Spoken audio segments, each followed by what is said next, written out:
Kingdom of the Planet of the Apes is almost here, definitively answering everybody's common question of, holy crap, they're still making these? But seriously, they keep teasing the ape takeover getting closer and closer. Like, what do we need to do to just finally put the nail in the coffin on this one?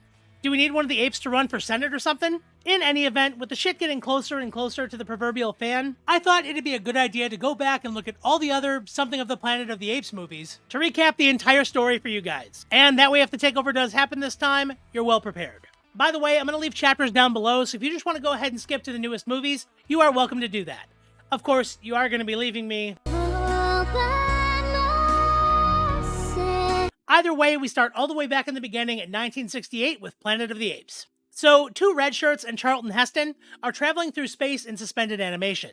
By the way, Heston's name in the movie is actually Taylor, but everybody just remembers him as Charlton Heston, so we're just going to go with that. They arrive at a planet over 300 light years from home, and due to some wibbly-wobbly, timey-wimey stuff, and seeing some serious shit at 88 miles an hour, they've also traveled over 2,000 years into the future. Despite having mastered faster-than-light travel and suspended animation, that damn gravity rears its ugly head again, and the ship ends up crashing into the planet below. They do crash in water, but they're able to get out of the ship and make it to shore, and then they go exploring through what I can only assume is the outskirts of Las Vegas, since, there's crazy flashing lights, pretty interesting kind of art, and of course, lots and lots of sand. I don't like sand. It's coarse, and rough, and irritating. Luckily, they find a pond, and because we're in a survival situation, they decide to go swimming. But it's all a trap to haze the newbies, because the inhabitants of this world steal all their clothes. And what kind of dastardly creatures would do this?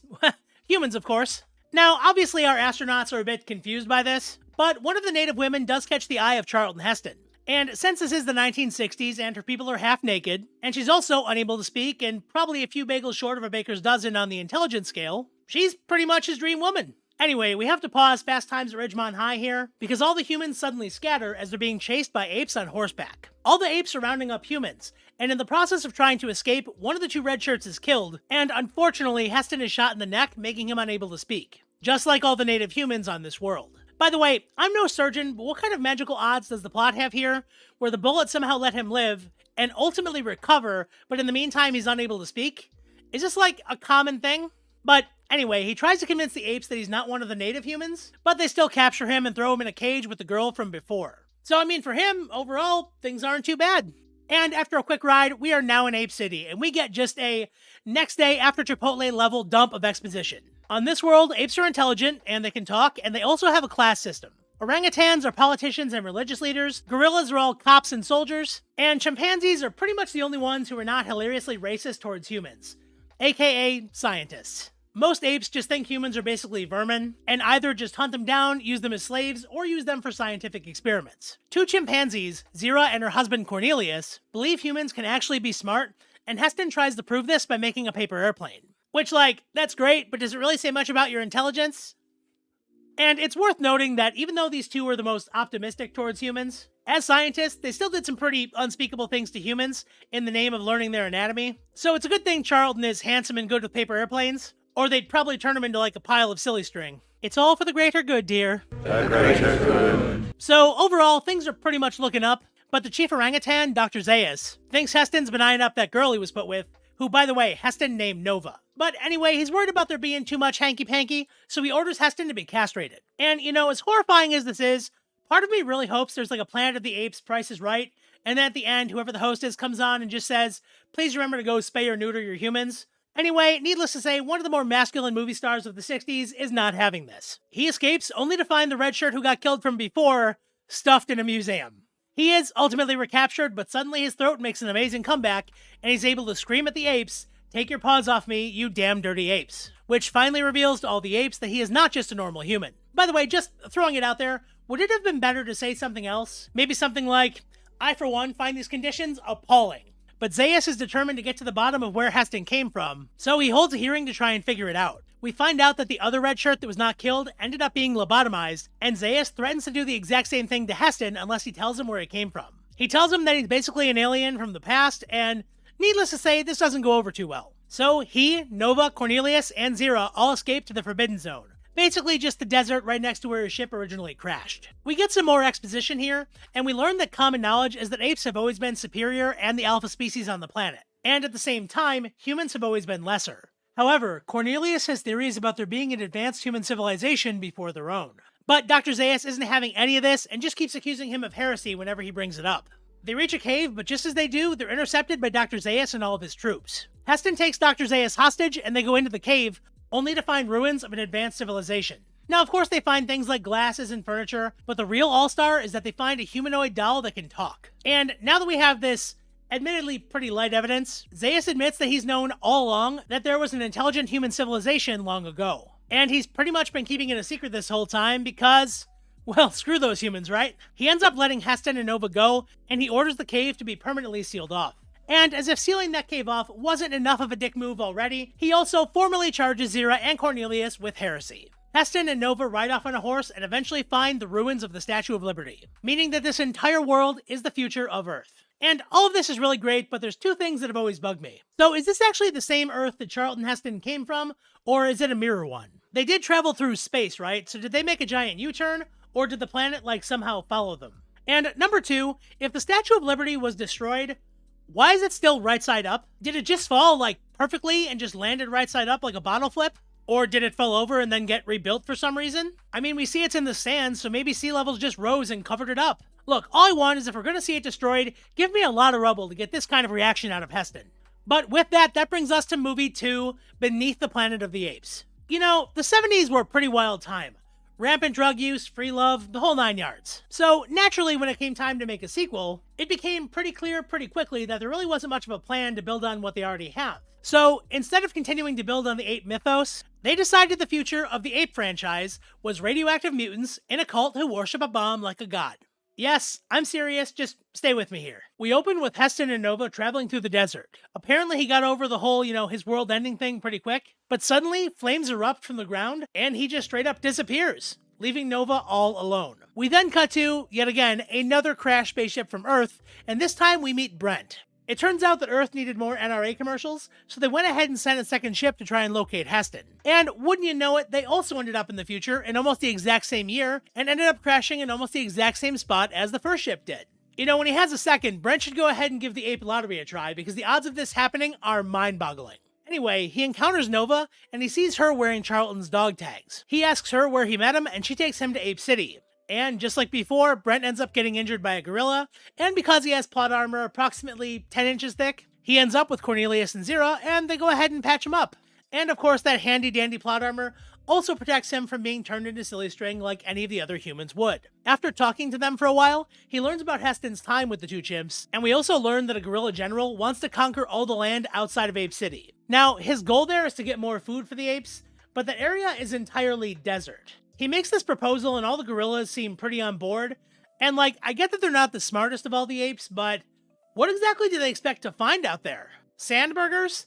Again, it's desert. Either way, Dr. Zaius objects though, because he knows the only thing on the menu out there is the truth, and he is definitely not hungry for that. And again, in a moment that seems oddly familiar, Brent and Nova try to escape, and yet again are captured by gorillas, only to be set free by Zira. They grab some horses and head back into the desert, and eventually take refuge in a cave, only to discover its ruins from an old New York subway. Brent is pretty much devastated, just like Heston was, to find out that his entire world is destroyed. But on the upside, he's pretty impressed because it doesn't really look that much worse than it did during his time. But then we find the inhabitants of the subway system, and it is a bunch of mutated humans with telepathic powers, who, as I alluded to in the beginning there, all worship an unexploded nuclear bomb. And yeah, they look normal right now, but they're wearing masks. Let me go ahead and fix that for you.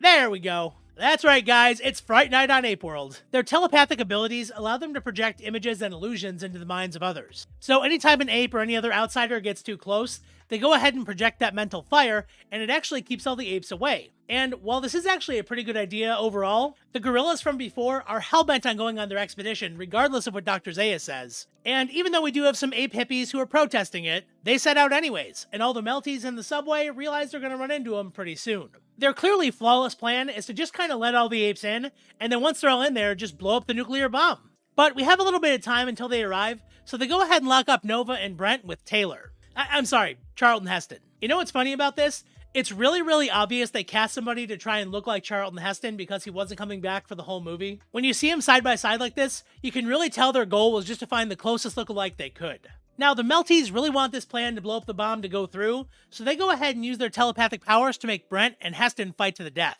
but Nova suddenly has an amazing gap in her evolution and actually screams her very first word, distracting the mutant and allowing the two to overpower him. The apes end up making it into the subway and attack the Melties, and Heston runs into the middle of the battle to prevent the apes from accidentally setting off the bomb. And while his intentions are very, very good, he does unfortunately get shot in the process. And given this turn of events, he kind of figures, well, screw it, let's just take them all out. And with his very last breath, he reaches over and detonates the bomb, destroying the entire planet. Yeah, from my cold dead hands indeed. Sheesh. Now, you might be wondering how they went ahead and continued a series after the entire setting of said series has been pretty much evaporated. But damn it, they found a way, and that way is Escape from the Planet of the Apes. So this time around, we open up on modern-day America, and we see that yet another ship has crashed into the Pacific Ocean. For God's sakes, can any of these friggin' spaceships just land? 3 people in suits come out, and it turns out that they're apes. Specifically, Zira, Cornelius, and Dr. Milo. Now, don't worry, you didn't miss anything. We have no idea who this guy is, but we're definitely supposed to love him with all our heart. Don't worry, you'll see why. So, the modern-day humans assume that they're some kind of test monkeys for alien spacecraft, which doesn't even begin to make sense, and the military just takes them to the zoo. I guess this is a bit of a tutorial to any aliens out there. If you ever crash on Earth, just go ahead and throw on like a chicken costume and you'll be able to bypass most of the military entirely. They decide they're just going to remain silent, because it worked so well for humans on their world. But after some cognitive testing and offering Zira a banana, which she hates, they let them know they're intelligent, can speak, and they also tell them to shove that banana where the sun don't shine. They let the 2 researchers, Stephanie and Lewis, know that they escaped the destruction of their homeworld after a war was started by the gorillas. And to really drive home that point, almost immediately, Dr. Milo is killed by a gorilla in the next cell.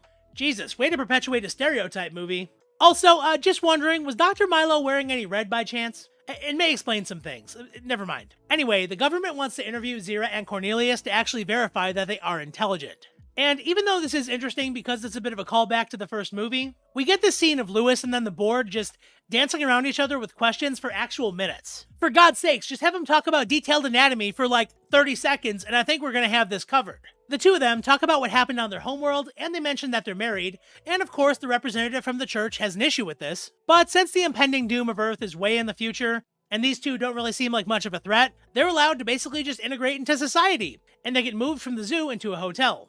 And here we get a lot of campy 70s fun. We get a dress-up scene with Zira. Cornelius puts on a suit and goes to a boxing match. And of course, he absolutely hates it. Nerd. And then Zira goes to a museum.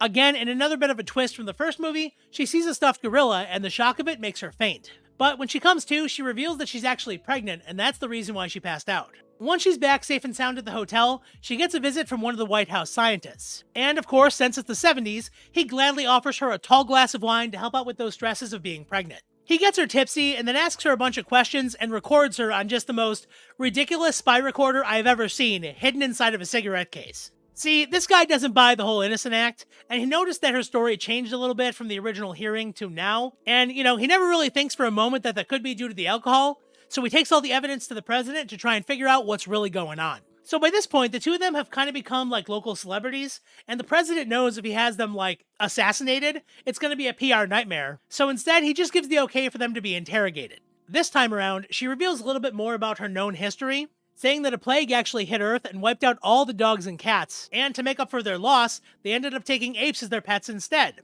But once they figured out that the apes could do basic tasks, they turned them into butlers and then eventually slaves. But eventually they did rise up and overtake humans, screaming their very first word, no, because they'd heard it so many times from humans. Now, they're very fascinated by all of this, but they can tell she's still holding something back, so they give her truth serum. By the way, I did check online, and sodium pentothal is as bad for an unborn baby as you probably think it is. She reveals that she and Cornelius actually knew Charlton Heston, which she denied earlier, but she does clarify that he wasn't a prisoner and that they both cared about him greatly. Now, nobody really seems to care about Brent, so they just dive right into questions about their homeworld.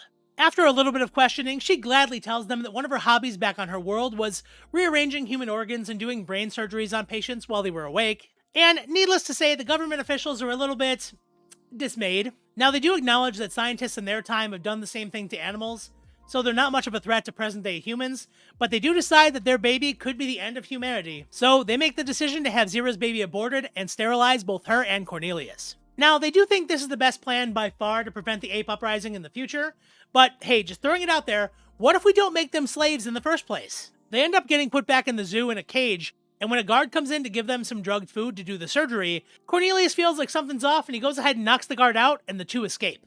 Now, there is a little bit of a cat and mouse thing going on here where the military tries to catch him, but they do end up going into hiding with the help of Lewis and Stephanie. They end up taking the two to a local circus, and Zira forms a connection with a normal chimpanzee who just gave birth.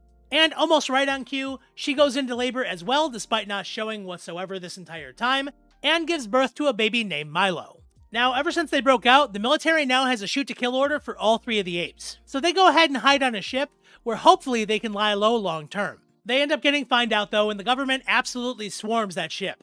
Cornelius and Zira are both shot, and even baby Milo is shot repeatedly by the White House scientist, who's now filling in as Rambo. Jesus man, things got bleak really quick.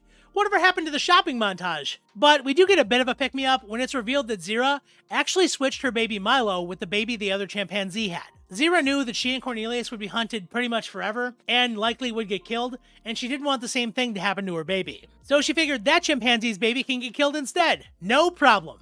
But setting aside the ethics of that decision, after all they've both done much worse, we do see that Milo is now at the zoo, and he speaks his very first word. The circus owner comes by and lets him know that he was very loved by his mother, and he'll still be very loved at the circus. Also, the owner of the circus is played by Ricardo Montalban, and because of him, evolved apes now survive on Earth. So at this very moment, I'm sure somebody in the government is screaming, yeah, it was low-hanging fruit for a joke. Shoot me. But with that ending, we move on to the fourth film in the franchise, Conquest for the Planet of the Apes. And my god, these titles are getting excessive. So, TLDR, we're in the 90s now, and everything Zira said has pretty much come true. Dogs and cats are just no more, RIP, and apes were pets, but now they're pretty much just full-on slaves. They do basic tasks like fetch groceries and carry shopping bags, and there's even a shot of one of them doing somebody's hair, which is great, but I would think that's a job that requires a little more attention to detail. There's no way that ape went to cosmetology school. And even though the apes are still pretty primitive, it does look like they evolved a bit in the 10 years since the last film. The biggest thing is that all the apes walk only on their hind legs now, whereas normal apes would typically walk on all fours and then use their hind legs intermittently. But what's also really interesting is that it seems like now the government has evolved into a totalitarian state, and it would kind of make sense if the government just wants to control the apes, but it seems like the police and everybody in government have wide control over all the civilians too. And I gotta be honest, I'm not really sure how that happens as a direct result of us losing cats and dogs. I mean, I've had pets pass away and that really hurt, but I never had the urge to become a tyrant. Anyway, we catch up with Milo. He's now fully grown and goes by Caesar. He and Con are in town handing out flyers for their circus, which apparently is the only circus left in the entire world. I mean, I get that apes are in short supply, but you still have all the other animals and all the human workers. But anyway, as they're handing out flyers, they see an ape being beaten. Caesar loses control and screams at the humans to stop, and then when they turn to look at them, Con pretends that it was him. The police grab him and take him for interrogation, and meanwhile, Caesar hides out in a group of orangutans. But unfortunately, the entire group is taken into a building run by the government, where apes are reconditioned, tamed, and then trained to do simple tasks. And once we get in the building, they really hammer us over the head with the fact that humans are awful. They all wear black uniforms like Starship Troopers meets Hellraiser, and they use fire, bright lights, and really loud sounds to condition all the apes to do whatever they say. They also constantly use commands like no and do to control the apes, but they're always screaming it at them. Like, dude, you didn't do that to your dog, did you? But one good thing is that Caesar actually gets selected to be a breeding chimpanzee, and he gets taken up to a breeding room where he meets another chimpanzee. Now bear in mind, she's supposed to be just a normal chimpanzee here, but she's sitting in the cell waiting for him like a pinup model. I don't know what the rating is on this movie, but regardless of what it is, it just can't be accurate. But this all culminates in a literal slave auction, where Caesar is sold to the governor of this society. He's originally used as a bartender, but after making a not-so-great drink, they send him to work in the military headquarters. And real quick, what's the logic there? If somebody burns my Big Mac, does that qualify them to work at the Pentagon? And meanwhile, while all that's going on, Khan is being interrogated using a truth machine. Jesus, how much did society evolve in 10 years? The police suspect that Caesar is actually the child of Zira and Cornelius, and they grill the living heck out of Khan to try and get some information.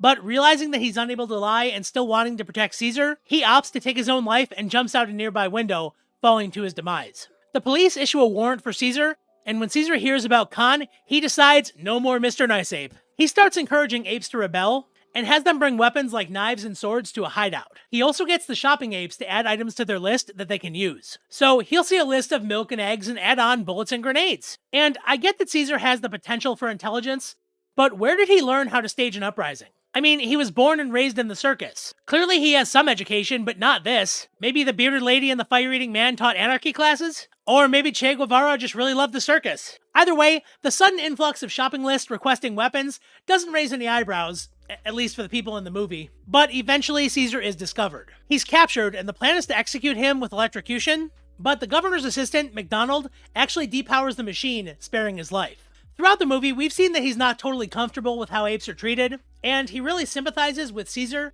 given what his own ancestors went through years ago. Caesar frees all of the apes from the training facility and arms them to the teeth before attacking the city with guerrilla warfare. Ha! Get it? The town is literally set on fire, and Caesar announces that he's going to start executing humans in the streets, saying that he's now dedicating his life to humanity's downfall. And real quick, Caesar is played by the actor Roddy McDowall, who also played his dad Cornelius. Now, this really doesn't help with the complaint that all the apes look alike, but it is worth noting that he is acting his ass off even under 10 pounds of facial makeup. And it's been pretty easy to poke fun at these movies so far, but this is a very intense scene. Oh, also, we find out that whatever is causing the apes to evolve and be able to walk on their hind legs has also had the unintended side effect of replacing all their blood with red paint, as we see with this gorilla very clearly. But regardless, McDonald pleads with Caesar to show mercy, and originally he says no, but Caesar's booty call from earlier manages to say her first word, no, which gets him to reconsider. And he ends the film by saying the world is now a planet of apes. And if you found the last time jump kind of confusing, well, buckle up, we have another one coming as we head into the fifth and final movie in this series, Battle for the Planet of the Apes. This installment opens up with an orangutan way in the future, telling the story of Caesar. And then we flash back to some point in the early 2000s. A lot has happened between the two films, so let's catch up. Society has pretty much fallen. Over the last 10 years, there was some kind of nuclear war, and a nuclear bomb was dropped, leveling almost every major city. Also, Caesar and Lisa, you know his booty call from before? Well, they got married and now they have a son named Cornelius. And from what I can tell, Caesar and Lisa must have an open relationship because all the apes can talk now. So unless all the apes just spontaneously evolved, Caesar really took that concept of fathering a new society quite literally. Also, humans and apes now live together peacefully-ish. Apes are clearly the first-class citizens, and humans, while not slaves, have very little freedoms and do all the menial jobs. Caesar's human assistant, McDonald, and no, it's not the same one from the previous movie, it's his younger brother because the actor didn't want to return. But anyway, he points out that it'd be better if humans and apes were actually equal. And Caesar goes like, but we are equal. And McDonald comes back with, but are we though? And then Caesar replies, look, it's only until I stop distrusting humans. You're a human, I like you. Yeah, we get it, movie. He's a token human. So either way, it's still pretty clear there's some tensions here underneath the surface. Now, in this society, all the apes have their same exact roles from the first movie. And of course, this includes the gorillas being the police, and they all hate humans. Oh, also, the leader of the gorillas, Aldo, doesn't really like Caesar because he's all about peace, and he wants to replace him. One day, in a school classroom taught by a human, the gorillas are all being taught how to write in the same class as chimpanzee kids. They have to write down the motto of their society, ape must never kill ape. Hey, Caesar, if we're actually all equal, can we just write down apes must never kill? Cornelius writes it down no problem, but Aldo is struggling and he gets frustrated and goes to rip up Cornelius's paper. The teacher instinctively yells no to get him to stop, and this enrages all the gorillas. See, in this society, no is a forbidden word for humans to say to apes. And this all stems back from the way they were treated before. They had no yelled at them all the time, so now that word is outlawed. And I guess I get it, but this seems really impractical. Like, what would happen if an ape offered a human some pie and they didn't want it? Come on, try it. A little taste. Come on. Anyway, the gorillas destroy the classroom and want to kill the teacher, but Caesar protects him, escalating tensions between him and Aldo. McDonald sees that Caesar is pretty confused over what to do to make the society work, so he tells him about recordings of his parents back from the third movie. And even though that city has been totally destroyed, they kept archives for documents like that in tunnels, and since they're deep underground, they should still be intact. And just like that, they all go on an expedition to the city to recover the archives. But before they leave, they stop at the armory run by an ape, who just makes a big deal over everything they ask for. Bro, you come from a world where all of your ape ancestors did battle with the Talosians from Star Trek under an atomic bomb. Just give them some damn rifles. They all go to the city and find the tapes of Caesar's parents, and he learns all about the world they came from. But they also learn that humans did in fact survive underground. And all the radiation they're being exposed to is mutating them into the, explosive witnesses from before. No psychic powers yet, but they're definitely looking a little slimy. So all the mutants are under the control of their leader, Culp. And just to make sure that we hate this guy a whole bunch, he's actually the guy that interrogated Khan before, which, as we know, led to his death. He fears the apes are going to attack them, and Caesar actually worries the exact same thing about the humans. Caesar and co head home, and they have a big meeting to tell everybody about the discovery of the humans. Caesar wants to take more of a defensive approach, but Aldo's not having it. He rallies all the guerrillas together to go and overthrow Caesar, but unfortunately they're overheard by Cornelius, as he happened to be in a tree nearby. Aldo decides the best course of action here is to do his best Jack Nicholson impression. I'm not gonna hurt you. I'm just gonna bash your brains. And he uses his sword to cut the branch Cornelius is on, causing him to fall and get severely injured. And while all that's going on, spies for the humans report back that the apes have actually formed a war council. Geez, it's good to know that we still exaggerate in the future. And with this revelation, Culp declares war on the apes. The next day, Culp kills a few scout apes that were sent out to find some information, and Aldo uses this as his golden ticket to grab power. Caesar's with Cornelius taking care of him, so Aldo goes and rounds up all the humans, throws them in cages. See, Aldo, that's what it was about all along, wasn't it? And then he and all the guerrillas go and raid the entire armory, much to the dismay of the ape who's in charge of the armory from before. They engage the humans, and things look a little dicey with a lot of carnage and destruction on both sides. And while that battle is raging on, Cornelius actually succumbs to his injuries, so Caesar decides to leave and go join the fight. He orders all of his troops to fall back, and then when the humans come into Ape City, they ambush them and actually manage to capture almost all the humans. And of course, those humans that weren't able to be captured are very quickly slaughtered by Aldo. Now things really come to a head when Caesar frees all the Ape City humans, and once he figures out that based on Cornelius' last words, and an analysis of the tree he fell from, that Aldo was in fact the one who killed his son. Absolutely furious that he broke the sacred rule, Caesar chases Aldo up a tree, but Aldo loses his footing and does end up falling to his death. And I guess in Ape City, two wrongs must make a right, because after the deaths of Aldo and Cornelius, Caesar agrees to 100% full equality between apes and humans. Then they stash away all their weapons and hope for a future one day where they no longer need them. The film ends with a flash forward 600 years into the future, where apes and humans are still living peacefully, but still have not discovered a world that doesn't need weapons. And the camera pans out to a Caesar statue that is shedding a tear. And that is where the movie ends. Alright, nitpick time. So, are you telling me within 20 years, apes went from being totally primitive and swinging on trees to discussing astrophysics in the middle of their town? And then, over the span of 600 years, nothing has changed? They're all still wearing rags, for God's sakes. In 600 years, nobody learned how to sew? Nobody ever opened up the ape gap? Also, real talk, is Caesar supposed to be Ape Jesus? Why else would his statue be crying? Who knows, maybe the statue is trying to figure out this whole timeline and just can't take it anymore. But that is the end of the original Apes movies. Now, between now and the next film, there were actually two different Apes-based TV series, one of which was animated, but both were pretty much just rehashes of all the ideas from the movies. And honestly, since this video is already going to be plenty long, we're not going to be covering them here. But if you're a diehard fan of those movies and want me to cover them, let me know down below and I'll be happy to. And of course, if you haven't seen them and somehow this entire video is not enough ape content for you, well, then you have that series to go to. But before we dive into all the modern Apes movies, there's still one last movie we have to talk about. And that's Tim Burton's 2001 movie that he thought would be able to reboot the entire franchise. As the 90s came and went, it had been over 20 years since the last Ape film.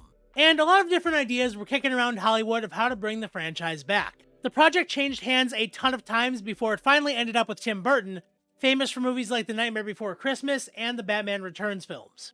Now, this is 2001 Tim Burton, where he was just starting to show his style over substance kind of issues that he has. And I'll be honest, we see a lot of that happening here. Honestly, the apes themselves look great, but the movie is really just a copy-paste of the original, so we're kind of going to go through it pretty quick. So, Marky Mark lives on a space station where they use chimpanzees to fly missions. One day, one of the ape ships encounters an electromagnetic storm in space, and the vessel just disappears. So, Marky Mark decides to go looking for it, he ends up in the same storm, and lands on a planet of apes. And again, we hit the exact same notes. He crashes, he finds a primitive human species that's subjugated by apes. He even finds an ape woman who thinks that humans can be more, but still has a ton of human pets herself. And of course our protagonist is again opposed by the military, this time a combination of gorillas and the General Thane, who is a chimpanzee. The ape woman he encountered, Ari, she helps a bunch of humans escape and they make their way to a temple way in the desert. And by the way, Ari is played by Helena Bonham Carter, who is actually Tim Burton's wife. But what makes this fact really amazing is that this ape outfit is nowhere close to the craziest thing he's asked her to wear for one of his movies. Anyway, they discovered that the temple is in fact Marky Mark's crashed space station, and all of the apes revere one of his test apes as their god. His name was Simos, and according to the logs on their ship, that ape ended up freeing all the other apes, and then they went ahead and slaughtered all the humans on board, and then eventually took over the ship, and since they didn't know what they were doing, they crashed into the planet below, and then sort of just evolved. Now, of course, this doesn't really explain where the humans came from, because if they killed all the humans, how could there be any? But here we are. But anyway, they find all the information, and then all the apes attack them, and things look really bad, until right in the center of the battlefield, the spaceship from earlier comes down and lands, revealing the ape inside. And all the apes, without any question, immediately believe that this is their ape Jesus Simos, finally come back to rule them. All the hostilities end immediately. Marky Mark says bye to his chimp, gets in his ship, and goes back into space to try and go back home. He crashes again. Seriously, are you curious what the count is on this? Including the chimp landing, which actually did happen, I have a grand total of 5 crashes and 1 actual successful land for all these ships. Shouldn't the ability to land a ship be kind of a high priority? But anyway, the ship crash lands, yet again, in Washington, D.C., and he walks up the steps to the Lincoln Memorial and sees that instead of Lincoln, it is General Thade. He is then surrounded by a ton of apes taking pictures and police to arrest him, and then the movie ends. Again, lots of style over substance. This looks real neat, but what is that supposed to mean? Like, sure, maybe he either conquered the humans or somehow brokered peace, but then why would he decide to go from that to dressing up like Lincoln? Even the actor who played General Thade, Tim Roth, and the director, Tim Burton, confirmed that this ending makes no sense, and it was just there to be kind of interesting.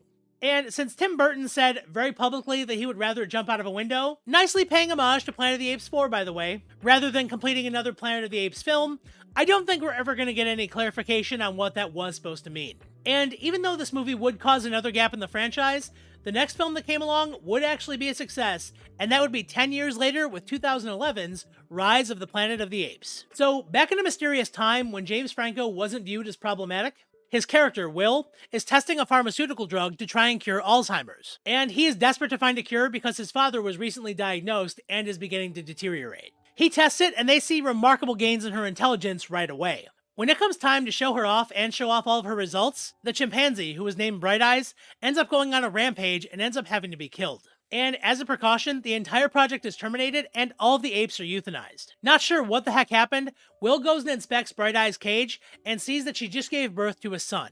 Of course, I'm not really sure how an ape that's in a cage all the time would be able to get pregnant, or how it would be able to give birth without anybody noticing, or how nobody noticed or heard the baby in the cage. But as it turns out, the baby actually has the exact same drug in his system, getting his mother's signature Bright Eyes. And Will realizes this baby also has the potential for higher intelligence just like his mom did.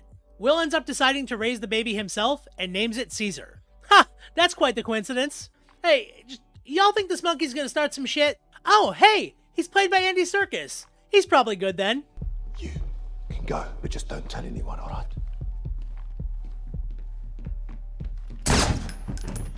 It's better to leave the crime scene more spread out. Makes us look like amateurs. I think we're in for a wild ride. 3 years pass, and Caesar shows very high intelligence. He's able to communicate through sign language and can pass various tests like doing different kinds of puzzles. The only problem is that he's an ape living in the middle of suburbia, and he's a little cooped up. Parents, imagine if your toddler could jump as high as a fully grown man and had the strength to rip your face off. Yeah, scared yet? But, to be fair, besides what Caesar has to offer medically, we do see that Will puts up with all of Caesar's needs because he genuinely does love him like a son. Anyway, he's got lots of energy to burn, and he spends pretty much all day looking out a window. And, miraculously, nobody ever looks up and sees him. But anyway, Will and his brand new girlfriend, who, surprise surprise, is also an ape researcher, take him to a national forest where he can roam, let loose, and, do ape things. And even though Caesar has an absolute blast, things aren't all sunshine and rainbows. Now, since this is a movie about making a drug, Will's dad's Alzheimer's starts getting a lot worse. He's pretty much left without the ability to do any basic tasks. And of course, following along with those movie beats, Will goes ahead and administers the drug to his dad. But surprisingly, instead of creating a bunch of Cronenbergs... Boy, Morty, I really Cronenberged the world up, didn't I? We got a whole planet of Cronenbergs walking around down there, Morty. The drug actually works great, and his dad is able to play the piano the next day. But as we know, Apes movies love time skips, and now we skip ahead 5 years. Things are pretty rough for Caesar. On the verge of adulthood, he's really wondering who he is and where he belongs in this world. He's really confused because at home he's basically treated like a human, but when he goes outside he's met with oftentimes fear and confusion. He also has to wear a leash when he's outside walking around, which makes him feel like a pet. And also, given all the James Franco controversy, it's probably good not to fuel anyone's imaginations. But on top of all this, Will's dad's Alzheimer's is back with a vengeance. He's struggling to feed himself or really do anything at all. One day he actually tries to drive a neighbor's car, and the neighbor is rightfully upset and tries to violently get him out. Caesar goes to try and protect him, and of course, because this is upper middle class suburbia, the other man claims that Caesar is a violent threat and calls animal control. Oh, won't somebody please think of the children? Animal control takes him to an ape shelter, because every town in America has one of those. And Caesar is not having a great first day at school. After Will tells him that this is his home now, he's stripped of all of his clothes by the Alpha. And yeah, insert prison joke here. Look, I don't want to get demonetized, okay? And he's also tortured by Draco Malfoy. Sheesh. Walking away from Voldemort may have been the right moral choice, but I didn't think they'd lose their entire fortune too. But staying at home for 8 years has given Caesar a lot of time to watch prison movies, so he knows what he has to do to be top dog. He makes friends with an orangutan who used to be in the circus and also knows how to sign. And he also uses his big old brain to figure out how to unlock his cage. Oh snap, we have a regular Andy Dufresne here. And he uses his newfound freedom to make friends with a gorilla who helps him overthrow the Alpha, taking his place and becoming Alpha of the entire group. And honestly, things are looking up for Will too. Despite the drug having so-so effects on his dad, the amazing progress Caesar made over 8 years renews the pharmaceutical company's interest in the compound. And this is before they knew he took over a prison. The drug is actually reformulated and made stronger and converted into an aerosol that can be inhaled. And with all these updates, animal trials resume. They made it able to be breathed in. You think any large group is gonna get dosed all at once? Nah. Anyway, during the trials, we meet Koba, a bonobo who, let's just be frank here, has had an absolutely awful life as a lab monkey. He's gonna be very important later, so just kind of keep him in mind. But more importantly, one of the researchers accidentally infects himself with the new version of the drug. It's amazing how movies that always have state-of-the-art labs always manage to have a character that screws things up like this. And get this, instead of, quarantining, staying at home, something like that, the genius decides to go visit Will at home, just to let him know what happened. Bro, phone call! But Will isn't home, and as he's leaving, he accidentally sneezes onto the neighbor from before, infecting him. Here's the part where I tell you that payback's a bitch. But, come to think of it, that guy is actually the reason Caesar is now in charge of a group of apes, so maybe he's the secret hero of the movie, who knows? Anyway, the reason Will wasn't home is because his dad didn't want to take any more experimental drugs and actually passed away. So Will figures that, since his personal petri dish is no more, he needs his monkey back and he goes to get Caesar. But Caesar's like, bro, I'm good here, I got this. But you, mentioned a new drug. Just out of curiosity, are you keeping that back at the house? And surprise, surprise, Caesar breaks out, goes to his old house, and gets a ton of smart juice, and gasses all the apes back at the shelter. He has another run-in with Malfoy along the way, which has to end with Malfoy just pooping his pants to an extreme degree because Caesar finally says his very first word, and he screams no at him. Caesar then breaks out all the apes and all the apes from the zoo nearby, and they get them all together to go live in the forest in peace. But the police, working with the pharmaceutical company, that is a weird way to start a sentence. But anyway, they work together to blockade the apes. And despite having no real firearms and no real training, they manage to provide a massive challenge to the police as we get our obligatory battle on the Golden Gate Bridge. Hey, Caesar, say hi to Magneto for me. And speaking of training, where did Caesar learn how to ride a horse? I mean, obviously this is a callback to the old Apes movies where they rode horses all the time, but it just feels very out of place here. I don't know. Anyway, that gorilla from before who helped Caesar become Alpha, well, he takes out a helicopter, somehow, and Koba murders the head of the pharmaceutical company by pushing his helicopter into the San Francisco Bay. Anyway, the apes actually do make it to the forest, but then Will arrives. He lets Caesar know that more humans are going to be coming and they're going to be bringing more guns. So to keep him safe, he should come home with him. But he leans into Will and whispers in his ear that he is home. And then he rejoins all the apes in the forest. But we're not quite done yet. The movie actually ends by showing us that the researcher from earlier actually died, and now the neighbor guy is very sick and made the just genius decision to go to the San Francisco airport for a trip. Since he can't be bothered to stay home or take any other precautions, he has now spread this virus to millions of people. And take a shot because now we're ready for the sequel. Dawn of the Planet of the Apes, and we have another time jump. And it's the series' favorite number, 10 years. So that virus from before, yeah, it wiped out most of humanity. Only 0.2% of all people, or 1 in 500, were immune and are left alive. The apes have a colony in the forest now, and overall, things look pretty good. Caesar is still in command and he has several generals, including Koba from before. He's also married now and has 2 sons. His oldest is Blue Eyes and his youngest is Cornelius, who is just born.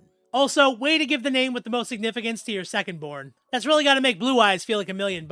Also, all the apes are evolved now and speak very well through sign language. That being said, a lot of them do have the ability to speak as well, but usually it's limited to just 1 or 2 words. But on top of that, the apes are also well coordinated and often go hunting large game like bears. And you know what? Kudos, movie. Going into this, I thought all apes were actually vegetarians. But it turns out that in situations where they do need more protein, they will and do eat meat. Look at you getting the science right in a field full of just total nonsense. And speaking of society, much like ape civilizations in the past, they really have one main rule. Ape not kill ape. And maybe the next rule can be ape work on grammar.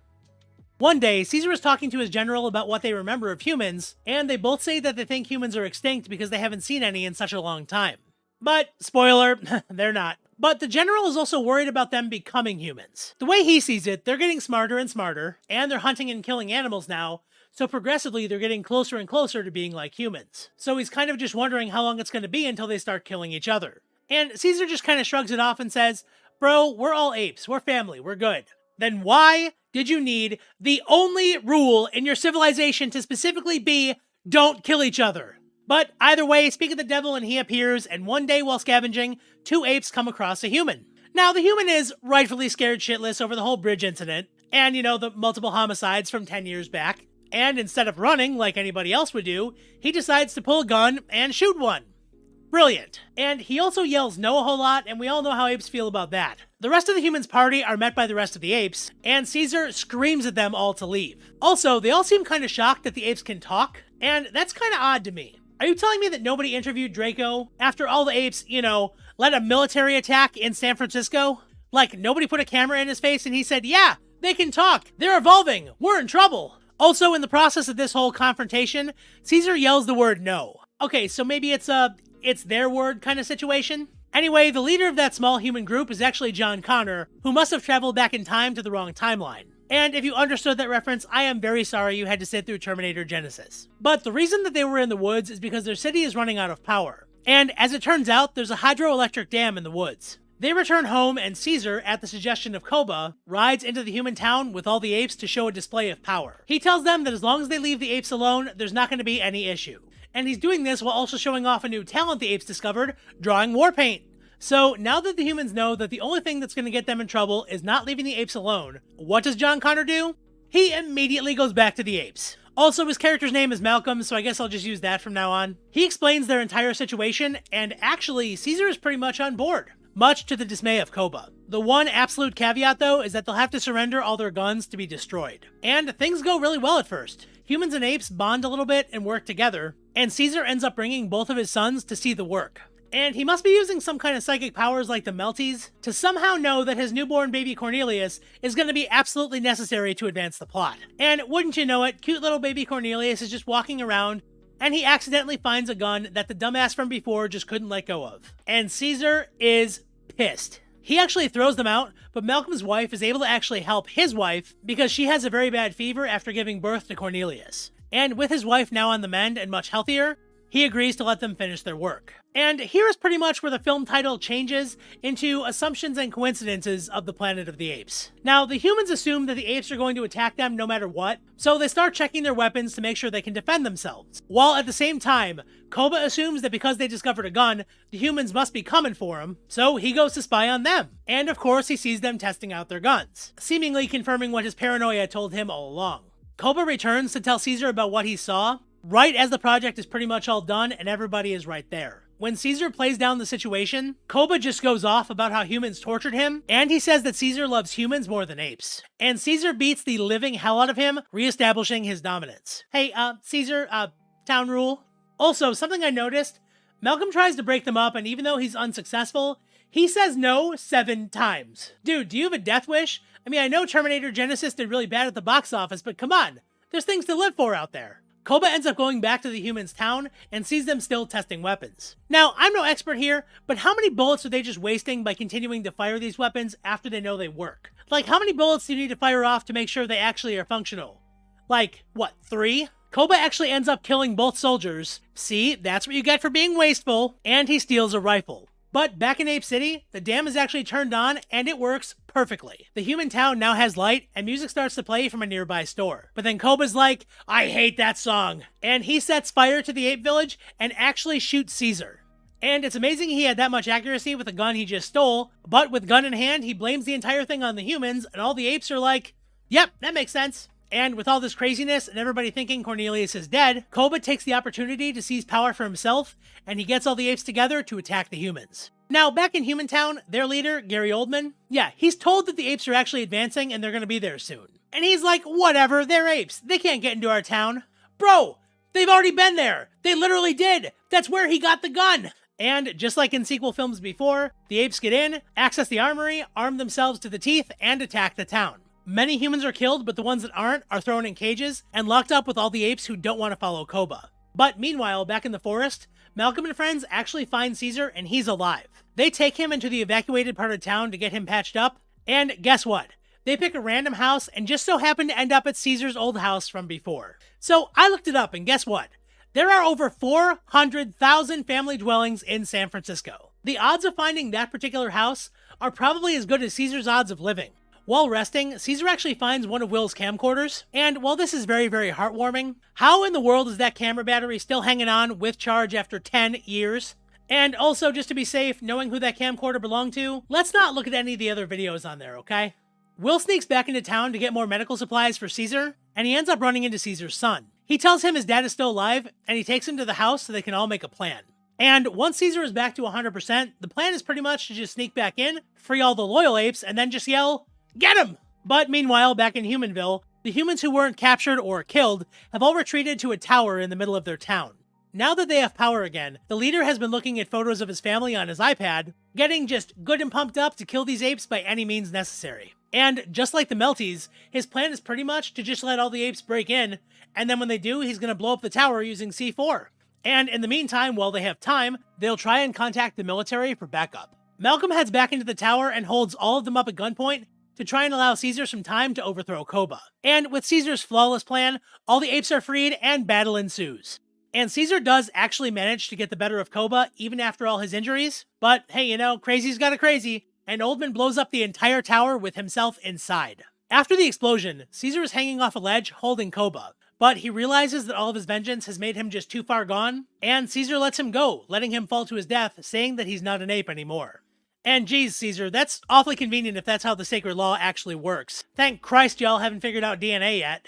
Caesar and Malcolm shake hands, and Malcolm warns him that more military is going to be coming. Caesar tells him and his family to run as far as they possibly can, and he tells all the apes to prepare for war. And that brings us to our final film, War for the Planet of the Apes. And surprisingly, not much of a time jump here. We open with Special Forces soldiers looking for Caesar. They actually now have apes working with them, who were the followers of Koba from the last movie, that after the battle, Caesar just threw them out, so then they join the other side. The soldiers attack an ape outpost, but Caesar and the rest of the apes are able to actually fight them back, and the few surviving soldiers are sent home on a horse, intended to show the other soldiers their mercy, and to express their desire for peace. However, the situation does not go as planned. Also, two small nitpicks here, but how did apes master military strategy when they only learned to talk just 12 years ago? And also, we learned that all the soldiers call all the apes Kongs. Are you telling me these people have seen the movie King Kong and didn't think the initial ape attack on the Golden Gate Bridge was that big of a deal? I mean, we see they were basically living in the forest for like 10 years all by themselves. How did the military not get deployed sooner? Either way, the apes move into an oasis behind a waterfall for their safety, and Caesar talks to his general about their situation. Caesar blames himself for not stopping Koba sooner, but the orangutan says nobody could have seen that Koba had such darkness in his heart. Are you kidding me? The ape who had a facial scar because of humans, who killed one in cold blood, who says repeatedly over and over that he hates humans, didn't throw any red flags for you? None at all? Is this why orangutans aren't the scientists? Anyway, that night, Caesar wakes up in the middle of the night, thinking the waterfall is trying to play laser tag with him. But in reality, it's actually soldiers who snuck in who are trying to assassinate Caesar. Which, like, sure, but did any of you guys think that you'd be actually making a martyr here and making this fight harder to win? 2 of the soldiers are actually killed by the apes, but one of them escapes and actually kills Caesar's wife and son, Blue Eyes. And this is because he mistook him for Caesar. Caesar and the rest of the apes discover that a white gorilla named Winter actually betrayed them. Now, the apes have actually already scouted out a new home where they can live safely long term, and they have been planning on moving there soon, but Caesar vows revenge for the death of his wife and son. So, in the morning, he orders all the apes to begin going to their new home, while he goes and attacks the soldiers, making a diversion. Splitting up. Always the best plan, as any horror fan can tell ya. Caesar and his generals attack a human outpost and kill the soldier there, only to then find his daughter. She has blood on her face and can't speak. They don't really know what to do with her, so they just end up taking her along, and the orangutan gives her a ragdoll to play with. And yeah, that detail's important, just have a little patience. The 4 apes actually managed to get into a soldier base where they find Winter. They reveal they had been captured in the past, and they agreed to turn over all the apes to save their own life. Hey, smarty pants, you know you could have just told them that and then never gone back? And also not betrayed the apes? Like, what do you think they're gonna do if you don't come back? Attack the apes like they want to do anyways? Anyway, they tell Caesar that all the soldiers are going north, but 2 soldiers approach the outside of the tent, and when Winter goes to scream for help, Caesar grabs him trying to keep him quiet, and accidentally kills them in the process. The apes continue to head up north, and then they make a discovery of several soldiers who have been shot by their own men. And just like the girl, these soldiers can't speak either. They climb a tower to try and get a better vantage point before they see somebody try and steal one of their horses. Now, of course we assume this is a soldier, but it turns out that it's actually another ape.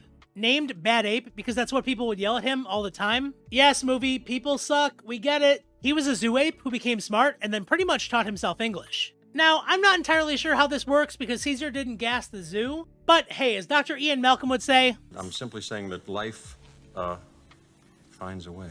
Bad Ape is also living off of MREs in a bunker, and overall is doing pretty well aside from his sanity, so maybe those survivalist YouTube channels are really onto something. At Caesar's request, Bad Ape leads them to a military compound up north, and they're ambushed. The other apes manage to get away, but Caesar is captured. And he soon finds out that every other ape, every single one that was going to the new home, including his baby's son, have been captured by the soldiers. And every single one of them is being used as a slave to build a giant wall. Caesar is originally put to work right away, but he causes a minor uprising when he says no to his soldier, revealing to the colonel that he's actually their leader, and of course giving Woody Harrelson a lot of flashbacks to all the uprisings that he saw back in the Hunger Games. Now, at this point, Caesar is kind of a legend among the soldiers. He killed a ton of their personnel, and he's also the best speaker, so he pretty much has become the poster child of the ape threat. Now, the colonel has a face-to-face with Caesar, and we find out a lot more about what's going on. Now, firstly, and most ironically, Colonel Woody actually apologizes to him for killing his son and wife. He says that Caesar was the target all along, and they just made a mistake. But he also tells them that all the apes must build a wall, and that is the only thing that matters right now. And with his big old chemically amped brain, Caesar realizes that the wall is to keep other soldiers out. Woody reveals that the virus that actually killed humanity has now mutated, and the survivors are becoming mute and less intelligent. This is what's been going on with that girl and all the soldiers that we saw before, and all of this started happening after one of his soldiers, his son by the way, came into contact with one of the apes from Caesar's group. And once he was infected, it spread through the rest of the platoon like wildfire. And since then, he's been executing every single one of his soldiers who shows any signs of the mutation. Now, get this. He continues killing and executing his own soldiers even after the rest of the military offered to help quarantine and even help to develop a vaccine for them. He thinks it's actually making them better soldiers. So when they offer to help, he's like, nah, I'm just gonna kill them instead. We gotta toughen up our ranks. The rest of the military thinks that he and all of his troops have gone insane and/or are also infected with this new strain of the virus. And yeah, on the insane part, fair point, but in order to contain this problem, they're coming to take all of them out, hence why they're building a wall. And after he says this, he sees that Caesar is kind of thinking a little bit, so he reminds them that all the soldiers hate the apes even more than they hate them, so any ideas he has about a breakout are really not that great. And the other topic of discussion is that none of the apes have had any food or water since they've been there. So Caesar demands both for them to work, and originally Woody's like, no, not gonna happen, but then Caesar's like, hey, the alternative is we starve to death and die, and then no wall. And then Colonel Woody turns and basically says, you drive a hard bargain, Squidward. And even though all the apes in captivity are now getting food, they're still starving Caesar. But one night, the girl from before sneaks in and actually gives him food and water. And to help comfort him, she also leaves him the doll she received before. And by the way, I'm willing to bet that that spotlight operator is also starting to mutate, because he is swinging that light all over the place, He passes over her several times and never says anything or does anything at all. He's probably just up there like a cat. But as it turns out, it doesn't really matter, because this is by far the easiest place in the world to break into.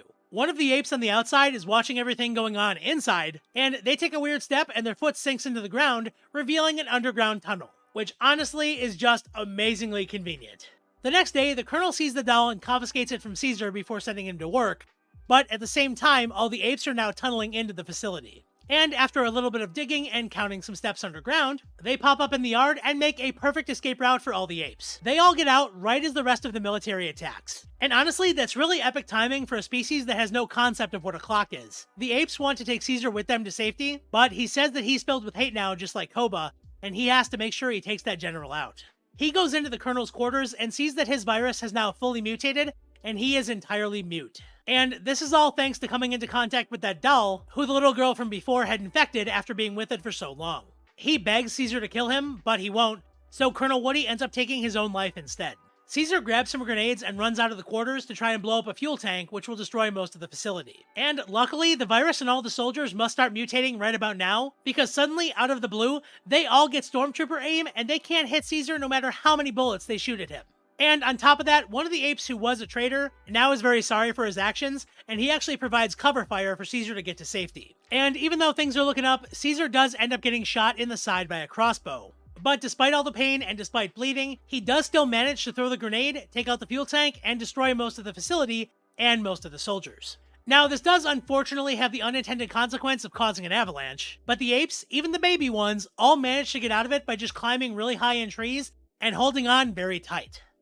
Yeah, seriously. And this is where their abilities start to transition into, like, comic book superhero levels. But all the apes make it to their brand new home, and Caesar looks out over his kingdom knowing all of his apes are finally at peace, before finally succumbing to his injuries and dying. And geez, that's a pretty sad ending, so let's cheer it up just a tad. So that girl from before, she's been carrying a keychain with her this entire time, and it's a keychain to a Chevy Nova. Get it? That girl is Nova. But that is the entire Planet of the Apes franchise. Kingdom of the Planet of the Apes is a continuation of the new ones that is set way in the far future. So honestly, it'll be very interesting to see what they actually do with it.